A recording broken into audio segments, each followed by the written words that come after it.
Hey, everybody, and welcome to the 29th episode of Brent Ewing's Hey Buddy podcast. Today's a really special show for me.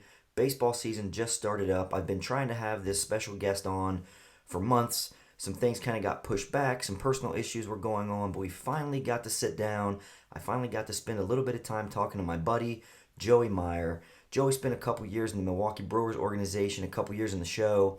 And it was just fun to sit and talk with Joey for an hour or so and get some insights into what it's like, going up through the minor leagues and finally making it when you get that call to the big leagues. We get to talk about, his time facing Roger Clemens and Randy Johnson, and he just told some really cool stories. So I'm going to cut right to it today, guys. I hope you enjoy it. Here's my episode with my buddy, Joey Meyer. Hello. Hello. Hey. Joe, what's up, buddy? How are you? I'm good. How you doing? I'm doing good. Good, man. Good to finally hear from you. I thought you were big leaguing me. I was like, man, he's holding out for a better offer. No. I just started back to work again. I was out for like a year, bro. Yeah, I know. That's what I know. The last time we talked, you had been having some issues. I didn't want to kind of pry into that, but I was hoping everything was okay. Yeah, I hurt my back and picking up a patient with Ponce and Molokini, Oh, daggone. and then they wouldn't acknowledge it because I should have not tried to grab them, to help them from falling, and I was like, that's just human nature. Exactly. Plus, with Ponce, we know you were doing most of the work, right? Yeah, he's the one that dropped them. That seems right. Yeah. So everything good now? Back healed up a little bit? Well, epidurals. Oh, right. Yeah, they just gave me a bunch of epidurals because they were gonna give away my job. So I just went with the epidurals to try and save the job. For sure, But I'm man. back now.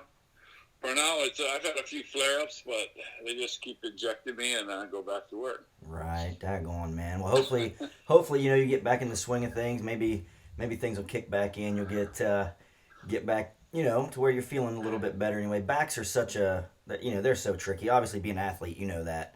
You hurt the back, man, and sometimes those can just linger forever. Yeah, and that's basically the wear and tear of my weight and that, and it's just kind of like it's all coming. I'm 58 now. Right. So. Well, good deal, man. Again, it's good to finally get you on here. I know we had talked about doing it last year before I left over there, and I think that's when some of the stuff was going on and you were not in great shape. So I'm glad we could get you on here now, man. I appreciate you coming on and doing this with me. Oh, no problem. Yeah. So, man, what I'd like to do, if you're cool with it, I'd like to just kind of to touch on your career. I mean, kind of go from growing up on Oahu and kind of the ball scene over there as you were coming up, and then maybe just kind of touch on each. We'll touch on each stop of kind of your minor league career and up through, if you're okay with that. Yeah, no problem. Very cool. Well, just go right into as far as growing up on the island. How was baseball perceived there? Was it a big thing? What kind of got you into it? I know I read a little bit that maybe football was your first love, but kind of baseball was what you did to kind of pass the time. Oh, I come from a football family. All my family my dad was a football player. My cousins were all football players, but growing up, I couldn't participate because and flag football, and then I played baseball because I was too young when I was heavy enough and too heavy when I was old enough. So wow, really? I couldn't play tackle football. You had to stay within a certain weight. Mm-hmm. So I ended up playing baseball when I was younger, and funny because when I was in Little League, Sid Fernandez, who ended up, playing with the Mets. Mets, yeah. He was pitching. We come from the same hometown, so Mm-hmm. we were playing in a state championship game, and it was from their Kainalu and Kailua American are both in the same Kailua district, but different leagues. Mm-hmm. Well, we ended up winning all the brackets in the state to play each other. Oh, wow. And so all these private schools were there to watch Sid Fernandez pitch. And like I went to Punahou High School, and the only reason I went to Punahou High School, I went to, Barack Obama was a year older than me. Okay. Yeah, so one other reason I went to private school, I just couldn't afford it, was my high school coach was at the game to watch Sid Fernandez. Mm-hmm. And Sid ended up going to a different St. Louis high school. So that's where my baseball, I never thought of it as anything until I started going to high school at Punahou, and how big it was. It's big time at Right. in the high school level. It's a lot of you get the ILH, the private schools. There are a lot of good teams. So Yeah, and I was looking up, reading a little bit of your backstory yesterday. I was reading that you grew up with Sid, and Sid went on to have a good career, man. A 2-time All-Star, won 114 games, won the World Series with the Mets in '86. So pretty good career there. Yeah, and he signed out of high school. Mm-hmm. We both had the opportunity to do it, and I didn't. I went to college. In hindsight now, I wish I had signed out of high school, because I would have been younger when I got higher in the level, to as far as in the minor leagues. I would have been, by the time I got to AAA, I was already 20, 25. I got big leagues, I think I was 26 or 27. Wow. But if I started earlier, instead of going to college I wouldn't have went to college for 2 years anyway. So, mm-hmm. And then I got drafted out of high school, and then I got drafted out of University of Hawaii. Very just cool. Because I was old enough. Yeah, I live up in the hills. I know, right? Sometimes so certain areas, if I'm standing in certain areas, it's really hard to get reception. Right. Take your time. All right, here we go. Is it better? Yes, sir. That's better. Yeah. Now you were... So in high school, I broke my ankle. In baseball, or was this in football? In football. And I missed the whole year, football and baseball. And the following year, my junior year, I tore my knee, but I was able to play. I was able to play baseball that year. So football kind of got put on the back burner. Mm-hmm. But I decided my senior year to play football, and I ended up having a good year. So I got all these offers to play football. Yeah, I had read like Michigan State was in on you. Is that correct? And BYU, some teams like that. Yeah, ASU, Arizona State, but I got invited to play on a high school all-star team that we toured Japan. It was me and Sid and a bunch of guys, and it was 3 weeks in Japan. When I came home, the high school wouldn't let me take my final exams because it was, it's a private school, and they're really high on academics, and they wouldn't let anybody who missed their exams. So I ended up not being able to go to ASU and these other places, but I went to UH. Mm-hmm. And I didn't even play football at UH. I ended up just playing baseball and getting drafted. Very cool. Things seem to work out there. If I'm not mistaken, was Glenn Braggs a teammate of yours at UH? Glenn Braggs, yeah, and we had Glenn Braggs and Chuck Krim Chuck Krim, okay. and Plezak. Oh, Dan Plesac, yeah. Another, I mean, Yeah, we all signed around the same time. Chris Bosio. mm-hmm. Every team I played for in the Milwaukee minor league organization, we won. We won either the championship or we were runner-up because we all made it into the big leagues at the same time. That's why it was so crushing for me that I didn't get to extend my career after I got injured. And watching these guys play for another 5, 6, 7 years in the big leagues, and it's like tough to handle, Oh, for sure, man. That's got to be tough. But let's start with that first year. In '84, you were in Wisconsin, right? You were playing like a Beloit, Wisconsin in the Midwest League? Beloit. Yeah. Ball. Yeah, and you put up some pretty daggone good numbers, huh? Yeah. That was a fun year. We won the championship there.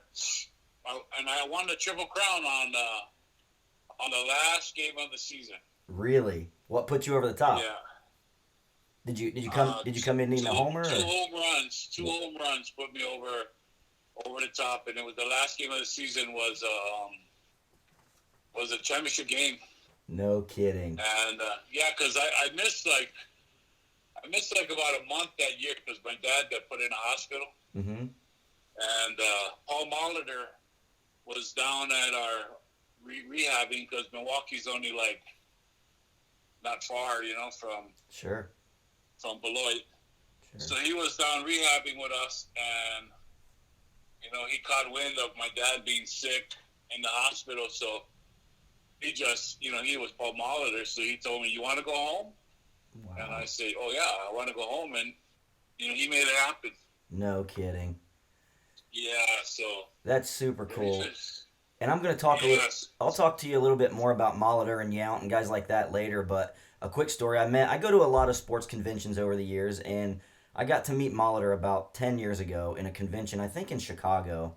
And what a nice guy, man. It was unbelievable. He spent probably 10 or 15 minutes talking to me and my dad, and it was almost like he didn't want us to leave, We were the last ones in his line, and he just kept talking and talking. Just what a super down-to-earth guy. Oh, from day one of me being in camp, because I was lucky that when I was in like A-ball, even the year I got sent down, I was invited to big league camp because they had to put on roster. Mm-hmm. Because I had my great year in Beloit, and now I was a minor league player of the year and all that, so they put you on the 40-man roster so nobody can touch you. Right. So they had me they invited me to camp, and here I am. I'm only A-ball. I go to camp, and my locker is next to his because of the N. Sure. So, and right away he made me feel comfortable. You need batting gloves. What do you need? You need shoes. You need a glove, and by the end of the day, I had all those things. I had a brand new glove. I had shoes. That's awesome. I had batting gloves. Yeah, he's a great guy. Him and Yount. That's so cool, man. I got to meet Yount as well at that same convention, and same thing. Just a super nice guy, and to see. I mean, these are the two of the greatest hitters ever. I think Yount right now. I think Yount's like 20th in all-time hits, and Molitor's 10th. And people don't know those names enough. It's like, man, the younger guys especially, go back and look at Paul Molitor's career. Look at Robin Yount's career. Just unbelievable. So at my first big league camp, I took batting practice. And wanted to show off and show them, So I had taken batting practice, and I hit a bunch of balls out of the park. And after I was done taking batting practice, and I was out in the field shagging balls, and they called me over. And they told me, what a nice batting you did well. You feel good? I said, yeah, that was pretty good. That was pretty fun. And they're like, so how about hitting the ball to right field? Can you hit the ball to right field? Wait a second. And then I said, they said, you don't want to show them everything by hitting every ball out of the park. Just hit line drives. And from then on, that's all I did in practice because, the Hall of Fame guys, we knew that they were going to be Hall of Famers, just the way they conducted themselves and, of course, the way they played, Sure. That's super cool. To have somebody like that, like you said, in your first camp, that's got to mean the world right there. Yeah, and then I used to get invited to, I think me and Paulie invited me to go watch Kevin Costner's show, The Field in Iowa. Field of Dreams. Yeah, we went and watched that show. I'll never forget it because he asked me, we were on the road, and I was like, I'm not going to say no. I'll go watch the show with you. Heck yeah, man. That's awesome. That's got to be a great memory right there. Everybody asked me if I wish I was on a different team because, Milwaukee, and I said no. Heck yeah. Those guys, I wish I just played longer with them, because the 8-9 years I was in minor league, I was there in the minor leagues and about 2 years up with the team. Right. I was in camp with them, all the way to the end of camp, and then they would assign me to minor league spring training. So right, yeah, that had to be tough, man. But dipping your toe in there in '84, like you said, you won the Triple Crown, 320, 30 homers, 102 RBIs. So that's obviously going to start turning some heads, man. Some people had to, like you said, you go to camp, you're hanging out with Molitor, they're kind of giving you instruction, and the next year, '85, you move on to Double-A El Paso. Is that correct? El Paso. Me and Braggs and Robido and, we had an awesome team. I think we were like 29-4 the first month. Wow. And then they just started taking guys up to AAA. But El Paso was fun because the ballpark was really small.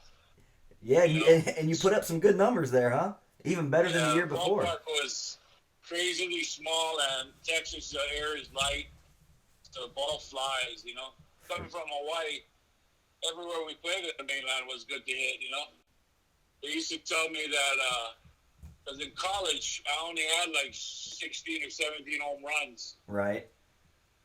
And guys that I was in A-ball with hit like 30 in college, Sure. And then at the end of the year, I had 30, and they had like 2. Right, a little different there, huh? Because good and bad is a lot different, Oh, for sure, that Hawaii air, like you said, it's so thick. Yeah. So, looking at that season, man, you end up with 37 homers, 123 RBI, hit 304. Again, another great year. And I saw here that you played a game in Little Rock where you hit a ball that went about 500 feet. Do you remember that shot? Yeah. Yeah. There's a huge fence in center field to protect the passing cars on the freeway. Uh-huh. And it's a fence behind of a fence, a regular stadium fence. And I hit it over the second fence onto the freeway. Wow, no kidding. The coach was Terry Bevington. Oh, okay. So Bev was my coach in Double-A, uh-huh. Triple-A. And 2 years of AAA, and great coach to play for. He ended up coaching White Sox. Right. Very cool. He's a great coach. And each one in the Denver home run and that home run, he shook my hand at third base, and he told me, you took it on the freeway, and I was like, yeah, he always is a joker, Right. And he knew I would say, like, gosh. That's funny. And that's back when, now everybody has cell phones and you can capture all this video. So it'd be cool to see, to be able to look back now if we had all that footage from back then and see some of these bombs that you hit. Oh, I know. See these, a lot of these young guys that I meet, they got all this video. They friend me on Facebook, and then so I check out what they post, and I'm like, wow, these guys all have their minor league videos, and It's good times, you know. No kidding, man. It's come a long way for sure. Moving on to '86, man. You move up to Vancouver AAA, Pacific Coast League, Triple A. and Yeah. yeah, what are some thoughts there? How was it playing in Vancouver? Oh, Vancouver was nice. I had kind of I hit lower for average, but I still had my home runs. It was just kind of one of those years, you know. Mm-hmm. I ended up hitting for, I don't know, 250 or 270. I'm not sure. I can't remember. But I know it was one of the lower numbers. I always hit 300 in all the leagues I played in, and even in the spring ball. But Vancouver was fun. That Vancouver League, the Pacific Coast League that year was very competitive, you know. Now I saw We had I saw where one of your obviously you still play with some great guys, Bosio, Braggs, Deion James, B.J. Yeah. Surhoff, Dale Swain, all who went on to the pros. But one of your big teammates, leagues, yeah. one of your teammates there was Tim Cruz, correct? Tim Cruiser. Yeah, and obviously people that know baseball history that '93 Cruz and Olin have that terrible accident in spring training, man, and unfortunately lose their lives. Do you have any memories of Tim? Oh yeah, he played every year. He was on one of our team, Yeah. minor league teams, and then he got traded to the Dodgers. I think in '89 or '88, '80 or '87 maybe. Mm-hmm. He got traded for Tim Leary. Okay. Tim Leary came to us, and yeah, Cruiser. I friended his wife not too long ago. I saw it, and I didn't put it all together till a little later, and I started looking through her Facebook, and I seen Cruiser in there. Wow. Yeah, he was a good guy. You know, and that's one thing about all I can refer to is about baseball is that the relationships you make because you're with each other for 7, 8 months, 9 months, Mm-hmm. and then you go home for 3 months, you're back together. For sure. Those are some of the best relationships. I still keep in touch with Braggsy and Mike Felder, and I get these guys all call me, because I'm not really the good guy to keep in touch. I'm kind of like the introvert, Sure, and that's one thing. When I first started working over there on Maui a few years back, and my buddy Greg, that's in the PT department with me, he was like, "Hey, man, you should talk to Joey sometime." And we were friendly. I would see you in the hallway, and I think we become pretty good buddies there. It was always nice to see you and chat. Yeah. But we just neither of us had time to. Hey, I'm gonna sit here and talk to Joe for a while. So, I went back one night and I just started googling some stuff, and I was like, "Yeah, man, I really want to eventually sit down and talk with Joey and just get his input because I'm a diehard baseball fan. I was lucky enough to play at a small NAIA school here in Ohio, and like you said, you form those relationships, and unfortunately, a lot of the guys I played with, we don't keep in touch. But then there are those few that you make lifelong friends with, and it's really cool. You have those same experiences. So that's why it was really cool to get on and be like, man, I want to kind of dig Joey's brain a little bit and just hear some stories because I really am fascinated by this stuff. Yeah. Yeah, we had some fun times. I remember I got a good story for you. Double A, Bevington's our coach, Mm-hmm. and we had lost like 7 games in a row, and a couple of us got caught out late. And the only reason we got caught, we were drunk, got in a bar fight or whatever, came back. Coach had to come get us, take us back to the hotel, and we lost a few more games. And after in Beaumont, Texas, we used to take the bus around. In Double A, you got to ride a bus. Right. Different game. So, yeah. So, he he said nobody showers. He bought a bunch of beer. We were all hashing it out, guys grumbling, blaming each other, and so we got Stephen drunk before we left the clubhouse. Everybody got settled their differences and showered. We got on the bus, and we're crossing this biker bar, and Coach Bev tells the bus that pull over. We're gonna go have a few drinks over here, and we all get out. We're having drinks, and Deb and our pitching coach are at the bar drinking, and some lady, she's drunk, she came up, and they're talking strategies about what they're gonna do. And she kept bothering them, and Bev told her, you know what, beat it. We're talking business here. And she's like, if you don't talk to me like that. Well, the bikers came over and started, so I guess they didn't know that there's like 24 of us in there all together. Right. So we ended up getting in this huge bar fight, and they were way outnumbered. And we all got arrested. That our general manager from Milwaukee had to fly down and get us out of jail, get on the bus to get back to go to the next city to play Midland, Texas, to play a game, and we were cracking up, man. Nope. It was like only in the movies you see, No and kidding. we ended up going on a tear, and we won like 16 games in a row. That's hilarious. So, of course, the coach is like, see, that was my plan all along, right? Yeah. That's why we love Bev, because Bev was like one of those, he's like a player that became a coach. Right. He'd been He's there. hard on you, but he understands you, For sure. That's great, dude. That's hilarious. So coming from Vancouver in '86, well, you moved up to Denver in '87, and that's kind of, obviously you Google Joey Meyer there, and then this, what pops up, right? But '87 in Denver, how did you like? Before we touch on that, how did you like playing in Denver? It was awesome. It was another time where I worked out after my Vancouver year. I went home and I hit the weights hard, and I worked out the whole time home. I went to camp.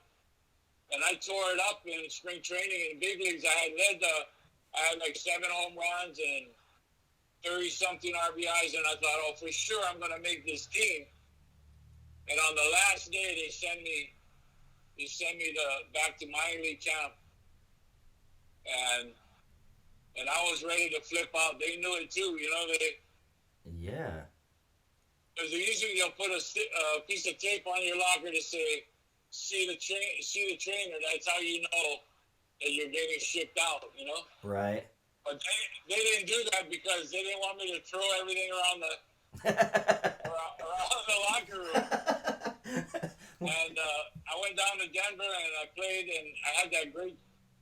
They called me up at All-Star break, but they were All-Star break. They had 3 games, so they ended up telling me to play the next 2 days. And then traveled to Milwaukee. And I got hurt that first night. Instead of sending me that day, I wouldn't have played in the game. And it rained all day that day, and then they played the game. And then they put Diamond Dry on the field, and a big chunk of Diamond Dry when I went to stride for a double play ball gave away, and I did the splits. Oh. So if I had just fell back, it might have been better, but I tried to fight it. Right. And it just tore my hammy. Daggone. And that kind of ended your season pretty much right there, right? Yeah. And then, of course, they sent me home, and that next year, I went to camp. I did well again. And on the last, and I had a piece of tape on my locker. I flipped out. And they were all laughing, and I'm wondering, why are they laughing? And the coaches are looking at me. They just wanted me to see what my reaction would be. And they said, oh, did you pack your bag? And I said, yeah, I packed my bag. They said, well, let's go. We're going to Baltimore for opening day. That's awesome. And I was like, they just wanted to mess with me, No kidding, man. What was the feeling, though, once you calmed down and you were kind of maybe off by yourself, realizing, man, I'm going to the show? Like, what is that feeling like? Oh, it was hard for me to dial the phone, when I was going to call home, And it was really hard to just dial the phone, and I, regroup. It's a good feeling. I bet, man. Playing in the big leagues with minor leagues, you get some big games too, but it's hard to explain. There's nothing that compares to it. Right. And, no matter how many years, I was there for a couple of years, and every time I got on that field before a game, I had butterflies and For, nervous as hell. for sure, and I think that goes. I think if you're an athlete, a competitor at any level, like I would get those in high school, I would get those in college. I think that's just kind of a normal thing if you're in if you're an athlete. But getting to that level, I can't imagine what those butterfly what those felt like at that point. The first time you step out there and those you have those small stadiums you're playing in as a minor leaguer, and then you step into these cathedrals basically. That's got to be just next level. Yeah, Well, it is. before we go on to your to the pro career, let's go back to that night on June 3rd, 1987. What playing in Denver? What do you remember about that night? Well, I remember that we got a new player. This guy, Donnie Scott, came from Baltimore, and he had a bunch of Cal Ripken bats before the game. Mm-hmm. He had come over, and he was a catcher, kind of big guy, and he liked my bats. So we traded a couple bats, and that was the bat I used, and I hit 3 home runs that night. First one was a dud. It just barely got over the left field fence, and the other team was like, yeah, you hit it. You gonna count that one? And then the next one was that home run, and then the third one they came up, they pitched me away, and I hit one out of right field, which is hard to do in Mile High Stadium. It's farther than a normal right field of a normal field because the left field is moved back. Mm-hmm. Right field is the same as it is for football. Football, right. Yeah. No kidding. So that night, man, 1,404 people on hand. You hit that hanging slider from Mike Murphy, and it estimated or actually measured at 582 feet. That's just that's ungodly. You think about that. You think of Mantle. You think of Ruth. You think of these guys, and they've hit some home runs that they estimated to maybe go further. But that 582-foot home run is the furthest professional home run ever hit. Like, how cool is that? Do you ever just sit back and watch maybe highlights and think, man, I hit a ball 582 feet? It's amazing that after all this time, it is, it's being recognized. And it's due to all the teams playing in Colorado, and before they played in Rocky and Coors Field, they played in Mile High Stadium. So, Mm-hmm. They all had their opportunity to tie it or to do it. And I did it a couple of times in batting practice, where Ben would say, well, it don't count now. Right. And then I did it in the game. That's amazing. But it was amazing.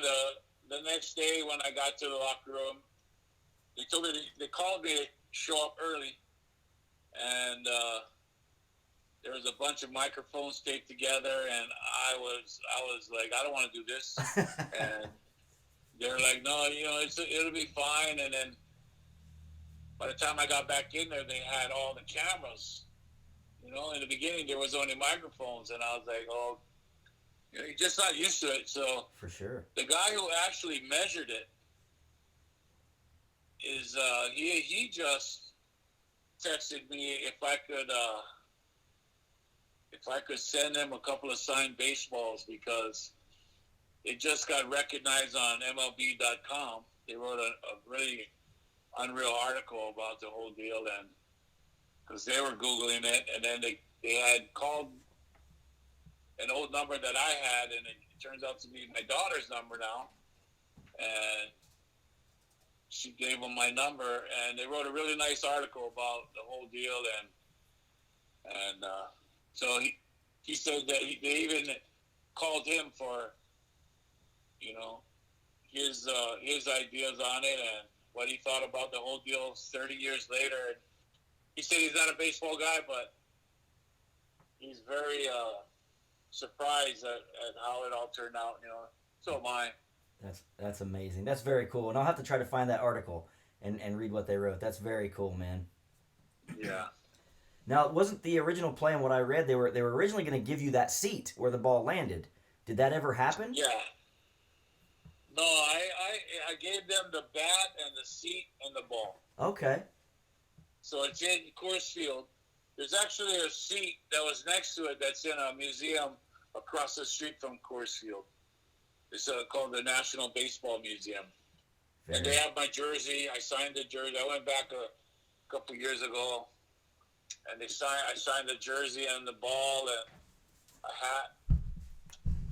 And, it's nice to get recognized. And after this far, the time goes by this much. You don't think about it the same. You just kind of appreciate your experiences and your memories. For sure, man. That's and to obviously, like you said, it would have been nice to continue the career and be able to play 8, 9, 10 more seasons in the bigs. But there's so many people who are in the minors that just get lost in the shuffle, and maybe you hear about them one year in sporting news or something, and then nobody ever thinks about them again. So you have this cool little memory here that anybody ever Googles what's the furthest home run hit. I mean, your name's popping up. So in that same search, it's going to see Mantle, Ruth, guys like that, and then you're in there, man. That's a cool thing. It's funny. I worked at Triple Hospital before I moved here, and I worked there 26 years, and for the first 10 years, I was there. I never told anybody, and I told my boss not to tell anybody, Uh-huh. And they had a little, what they call an organizational day, O-Day, where all the military get together, play softball, and I went down there just to watch and socialize with the guys, like my coworkers, and they needed an extra player. So I told them I jumped in to play, and my first at bat, I kind of hit a pop up, run back to the dugout, and the third baseman tells me, I know you, and then he tells everybody, and they're like, wait, hold on, you guys can't have a professional player playing on your team, and all of the military dudes looked at it and said, we don't have a professional player. And they're like, no, he's a professional player. So that's where the cat was out the bag. The next day, I had a whole bunch of baseball cards come in. Now, you said you didn't want to tell anybody for a while. Was that kind of more of a, I just don't want, where you said you're a little more introverted, did you just not want that attention? Or was it something that you were still I just kind of... didn't want to have to, explain everything, and kind of just wanted to go as is, Sure. I think, as you've gotten older, has it become like, now it's kind of cool to talk about this, or are you still kind of... Oh, yeah, no, I'm more comfortable with it, because for a lot of years, I thought I was disappointed in my career. Sure. As I could have, I failed it, because I didn't last longer. I didn't do what I set out to do. It's understandable, man, but you made it there. Like I said, it's awesome to think that I'm able to talk to you about this stuff. It's just, you don't know how giddy I am. I'm like a kid, man. This stuff just excites me so much. The history of the game is just, I love it. I mean, I don't love it as much as I used to, because the game, and I'll talk to you about this a little bit toward the end of the interview, but the game has changed so much that love that I had, the naivety I had when I was a kid, I wish it would go back to that. But, again, I'll talk to you a little bit more about that later. But let's go on to 88. Like you said, you made the opening day roster. And, doing a little research, I got on baseballreference.com and read some things. And it said the original plan for you was to maybe play DH that year. But with Molitor kind of being hurt, he couldn't play the field. Yeah, he got hurt. He hurt his shoulder. So they kind of kept him at the DH spot, which kind of left you. Yeah, so that didn't matter where lefty or so. I used to play first base against lefties. Mm-hmm. Greg Brock was playing. He's left-handed, so he played against the righties. But I ended up playing against. Somehow Greg used to get sick during Roger Clemens and Nolan Ryan. Right. So I'd be out there Nolan Ryan with 17 degrees and throwing 110 miles an hour. Yeah, Joey, you're batting today. Oh, okay. Appreciate it, buddy. Yeah. That's Come in, hilarious. see the lineup and going, oh, I'm playing today, huh? Everybody knows Nolan Ryan's pitching. That's funny. So, talking about that, who name me the toughest guys you ever faced when you were stepping in the box? You said, we always used to get butterflies, right? You would say that. So, if you're Yeah. stepping in there against Nolan, if you're stepping in there against Roger, is that amplified Yeah. even more, or do you feel Oh, like, yeah. yeah, right? Yeah. Roger Clemens, Randy Johnson. Man, Randy, just a that 6'10" frame. It's got to look like that ball is only being thrown about 3 feet. Looks like it's coming out of his hand right there at the plate already, doesn't it? Yeah. So, dude, Wow. we kind of left off. We were talking about you facing Clemens and facing Ryan. Were those the two most difficult pitchers you faced, or did you have somebody that you faced? Oh, they have, I mean, uh, Boston had some really good lefties too at that time. I can't recall. They had some pretty tough lefty, like Viola Oh yeah, okay. was from Minnesota. Minnesota, yep. Yeah, he was tough. And Randy Johnson, Hmm. he just threw like 100 miles an hour, and at that time he didn't have a clue where it was going. Right. In the beginning. Yeah, I remember when he came up, Uh, man. He was everywhere. But man, when he finally tuned that in the mid '90s, oh my goodness, him and Pedro are probably my two favorite pitchers of all time. And they were yeah, basically. Oh, good. I never faced Pedro. Mario Soto was another one that was a crazy right-hander to face. Uh huh.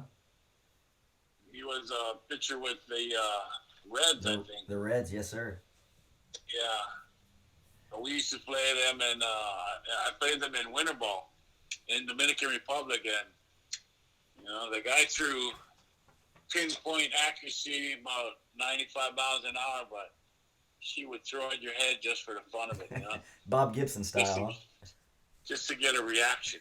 Huh? That's what today's missing. You can't do that today, or it's a warning and you're thrown out pretty much immediately. Yeah.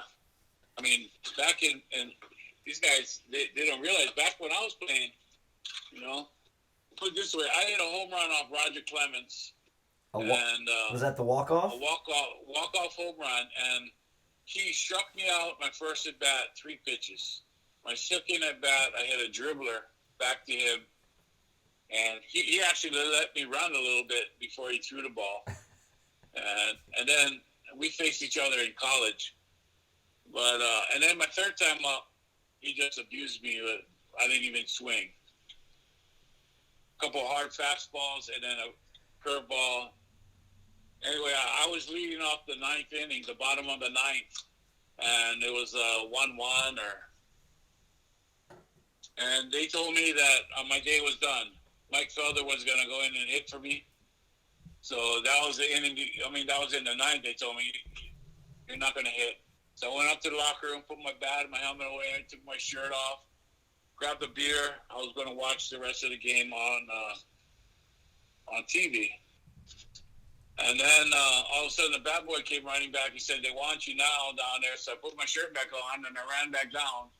And they told me that Tiny's hamstring still not fully healed, so you have to hit.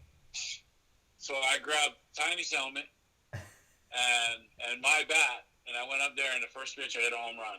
No. I mean, Tiny's bat, this little tiny bat, it was his bat. It's like a 33. Mine's a 35. Wow. And I had a first pitch fastball inside. I hit it out of right field. And about a month and a half later, we were playing in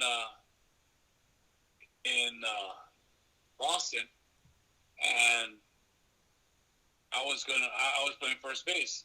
So Molitor told me, I was warming up in the on-deck circle behind him, and he told me if I was you, I'd be a little light-footed, be aware, because he still remembers that he lost a couple games after that too, Mm-hmm.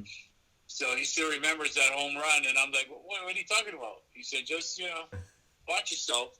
I thought he was just messing with me, you know.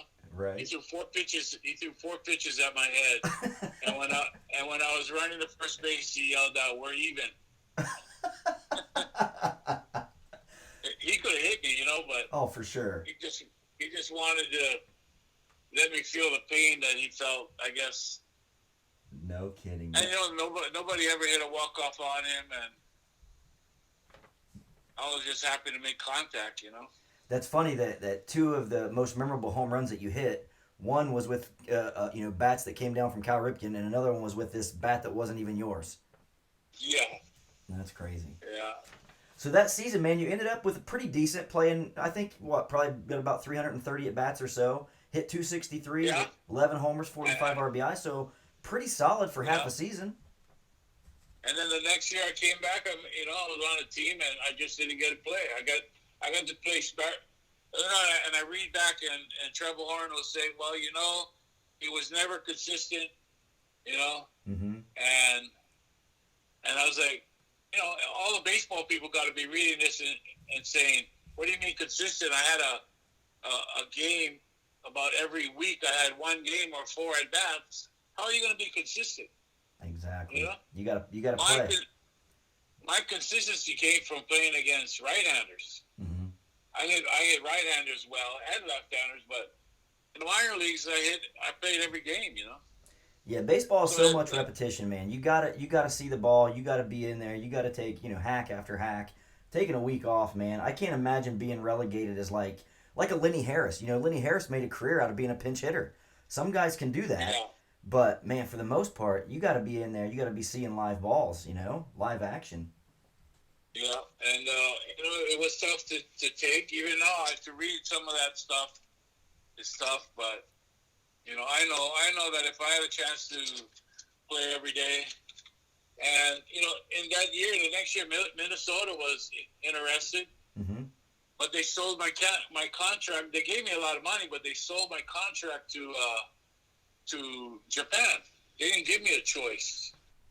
Wow. You know? Go here or else, huh? And the reason I found out years later from Ray Porterman, who was the guy who signed me, years later, he had family in Hawaii, and I met up. We called. We met up like 20-something years later, Mm-hmm. and he told me the reason why they did that was to save face in case I went to Minnesota, who was in the American League, and if I did well, they looked bad.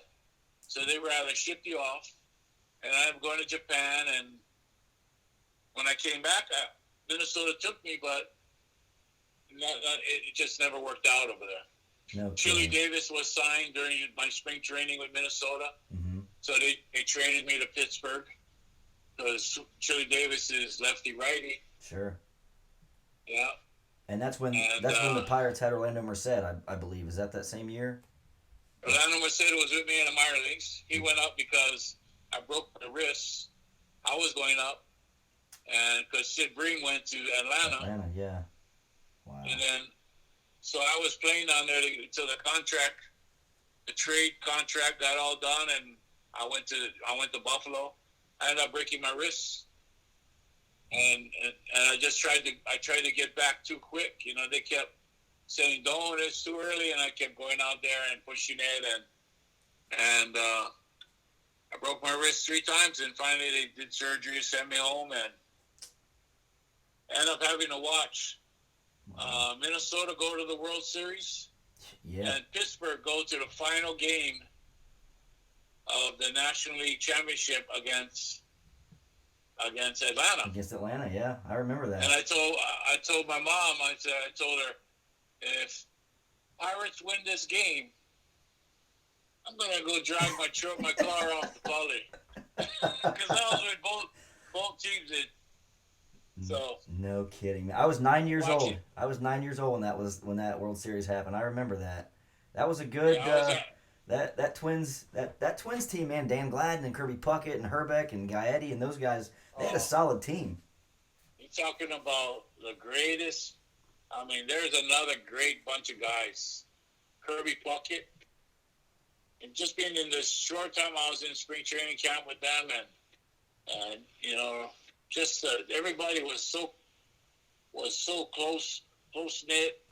the older guys helping the younger guys, and I came in I was more or less a veteran player, but Sure. to watch how they interacted with all these other younger players, and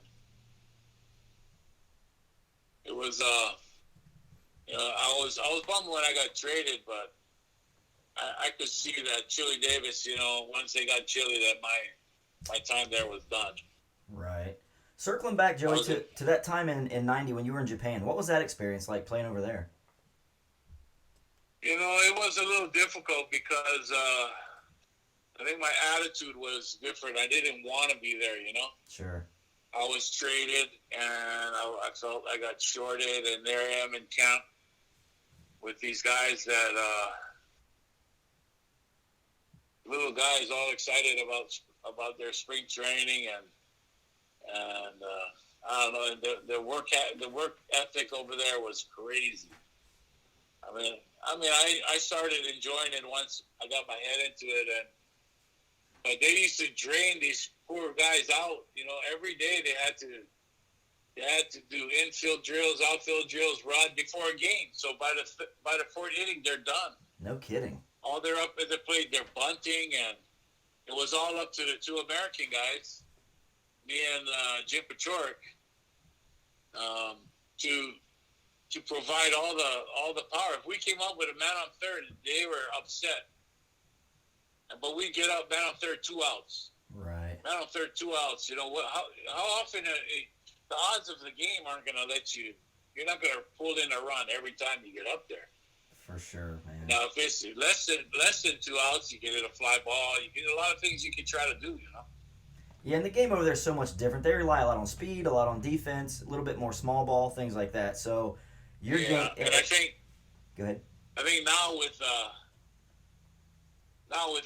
all the Japanese guys that play in America, Mm-hmm. I heard that playing over there is a lot better. Like for Americans over there, if you had 2 strikes, you better be swinging, because those umpires, they're going to ring you up even if it's above your head. I bet that strike zone gets huge. Yeah, especially on the road. If you're on the road, you better be hacking. Right. No kidding. That's got to be kind of a neat experience to look back on now and know that I went over and you had good numbers. I mean, your numbers over there were pretty good. I did well. We were in the playoffs for the first time in 10 years, playing against the Giants, and I hit a ball off my big toe in batting practice, and it shoved a nail into my toe. Oh. So by the next morning, it was swollen, and they took a drill and they drilled it to release all the pressure, and they cut all my shoes. They cut around the toes, and my toes stuck out, and they told me I have to play. Because we're playing the Giants. And that was like the hardest thing ever. No kidding. So after one of my at-bats where the coach was just yelling at me in Japanese, I said something back to him in American, and he answered me in American. Really? So that whole time he didn't let off that he spoke English. You were there the whole season. Yeah, and then the next year, they didn't want me back. They paid me for the whole next year, and Hanshin Tigers wanted me, but they said I couldn't go. So I went back to the States. They paid me. I spent my time in Minnesota and Pittsburgh, getting paid by them. Isn't that amazing? That's amazing how, well, we don't necessarily have a spot for you, but we don't want somebody else to have you either. It's just that it shows you that business side of the game. That's it's big. It's big. No doubt. It's big in baseball. For sure. Well, man, we've been on here about an hour. Let's wrap up. I'll let you get off here. I appreciate you coming on, but I want to ask you a few questions to end with, if that's okay with you. No problem. Coming up, one guy that we touched on, Molitor, and you told me a nice little story about him kind of taking you in and hey, do you need this? Do you need that? Going to watch Field of Dreams with him, which has to be a cool memory. But how about Yount? Any specific stories or recollections of Yount? Yount is a great guy. Always there to tell you, like in Anaheim, I struck out 4 times, or I think 5 times. And the last 3 times I hit a home run, foul, and then struck out. And the last time I came up, the crowd was chanting, and they asked me if I wanted to go up and hit. And I looked around and I told them, yeah, I want to hit. So I didn't shy away from it. 25,000 people chanting my name, singing the Oscar Mayer song, right. The Wiener song. And and we won the game, but of course I struck out again.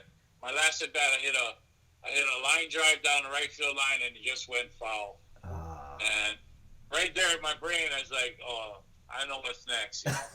Right, tag on it.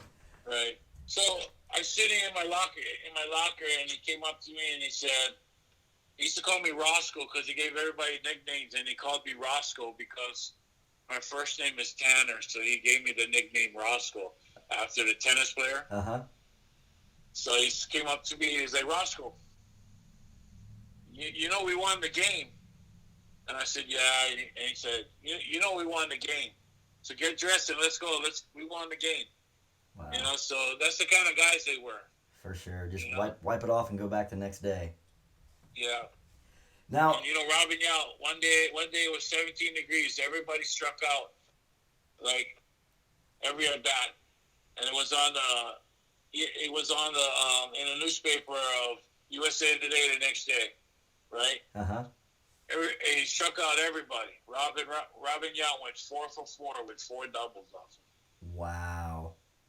That's what you just kind of look at him and like, wow. He's a little different breed, right?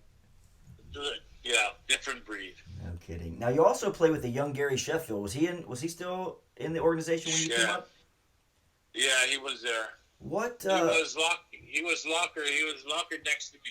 Thoughts on him? How did obviously he came up with a lot of hubbub there at the beginning. What anything positive, negative about Chef? No, Chef was just he had confidence, and he's Dwight Gooden's nephew, right? So he came to camp riding in a blacked out kitchen windowed Corvette as a rookie. Drove to spring training. Willie Mays Hayes. And you know what? He played up to everything that he was supposed to be. Mm-hmm. Yeah, he ended up having a pretty solid career. Yeah. What about let's go with thoughts on the current game. Do you still watch? Are you invested? Do you watch Milwaukee much? I watch Milwaukee. I watch as much as I can. We got a lot of Dodgers. Yeah, I'm not too high on the Dodgers. Never was. Right. Not a big Dodgers fan, but I watch playoffs. Mm-hmm. I like to watch ESPN. I watch the highlights. Sure. But as of this year, it seems like every way you turn, they try to get money for you to watch on your phone now. You got to join this app or join this app or join this app. Was you could find whatever you could find before. Yeah, when I was growing up back here in Ohio, we had WTBS, which was the superstation, which showed the Braves. You had WPIX, which was New York and showed the Yankees. You had WGN, which showed the Cubs. So those are the 3 teams I grew up on. I'm a diehard Cub fan. That's since I was little, been a Cub fan. Actually, my dad and I just went to opening day 2 days ago. Watched them play the Pirates, and I'll tell you what, man, like Wrigley's just... It's special. I mean, especially if you're a Cub fan, but even if you're just a baseball fan, going to Wrigley it's just an experience. But, man, you talk about chilly. You were saying earlier there was a game where it was 17 or whatever, and everybody was striking out. It was about 28 the other day for opening day. And, man, that's probably the coldest I've ever sat at definitely the coldest I've ever sat at a baseball game. But still, man, just being in Wrigley... And it's baseball. Like I'll sit there if it's negative degrees outside to watch the game. My buddy sent me a video of his son hit a home run for the Pirates, Charlie Hayes. Yeah, Key Bryan. Yeah, we were there, man. He launched it. Yeah, he sent me the video. He's cheering like he's freezing behind home plate. He was behind home plate. But he's happy dad, Oh, for sure, man. I tell you what, his son is going to be a star. He's got all the tools. Unfortunately, he hurt himself today. Hurt his hand on a backswing. Dove back into first. Was kind of shaking it again, and they ended up taking him out. I think 2 innings later. So hopefully that's not. Anytime you hurt that hand or that wrist, you obviously you know better than anybody, man. You really gotta just baby it. It's a sensitive area. Exactly. You don't realize how much you use it until you hurt it. Oh, for sure. All right, like buddy. My hamstring. When I hurt my hamstring, it was like I suffered in every way. Daily life was rough. My dad pulled his hamstring. I mean, my parents were factory workers, so they worked hard. He pulled his hamstring doing, I can't remember what it was, but he told me it was a few years before he felt right. And he's not out there running every day. You know what I mean? He's not out there, having to run from first to second. Obviously, standing on concrete and doing a hard job like that is, it's difficult. But he wasn't having to stress that hamstring, and his lingered on for years. So I can't imagine, trying to get back out there and pushing it and just lingering on and lingering on. Yeah. Well, I'll end with a couple, 2 more questions here. First of all, favorite all-time player? You have a guy you look at that you really like to watch? Favorite all-time player, Cal Ripken. Nice. Super.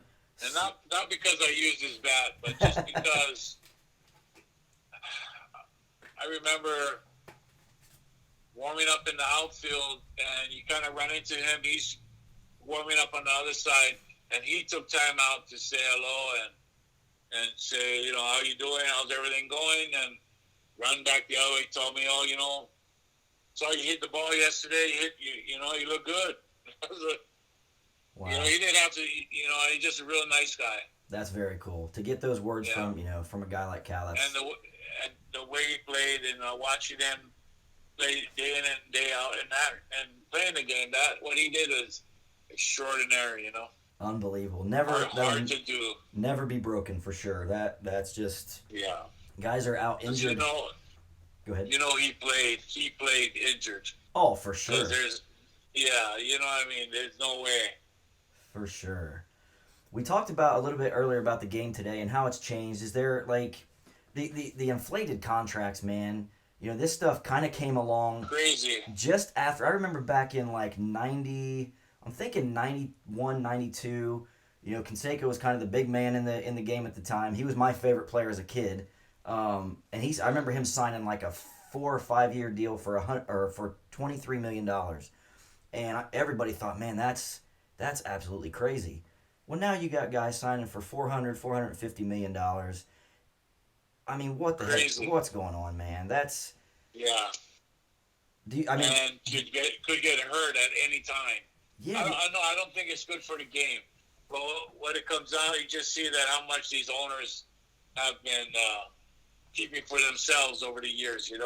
Oh, all of a sudden now they've got to spread the wealth, and it's amazing to see these contracts. And it's just a snowball, One guy signs for $100 million. Well, the next guy says I'm better than him, so I'm holding out for $120, and it just keeps going on and signing 13, 14-year contracts. Why anybody would sign a guy to 14 years? You know better than anybody how hard it is to stay healthy. So what are you getting? And they wondered why guys went nuts on steroids. It was because they were baiting everybody with the money. That was. I'm not blaming it on anything. It was their choice to do it. But when you're dangling something and they're gonna, how can I? I'm 31. How can I continue? And this stuff came out in the 80s, and the guys who did it had money. Right. They wanted more money, or I think more than the money is to keep the level of play out, because it definitely gets harder every year. I look at Pujols now and I'm wondering, what are you doing, buddy? You had the greatest career, and you're still, at least seems like you can't even run out a foul ball, a fly ball. Yeah, his body. Like he's struggling. He does, man. And there's been rumors about him for years and maybe he's done some things to kind of keep himself healthy or bounce back a little easier. But it's funny that you went the steroid route, because that was going to be my final question with you. was, just to get your thoughts on that. Were you ever tempted? Did you ever see that in the locker rooms you were in, or was that something No, back then that was still kind of I never taboo? saw it in any of the locker rooms where we were. Mm-hmm. But, there was rumors. Conseco left AAA 170 pounds, came back 240 pounds. Right. Him and his brother, Mm-hmm. And McGuire, same thing, came out over a one-off season, became the Hulk. Right.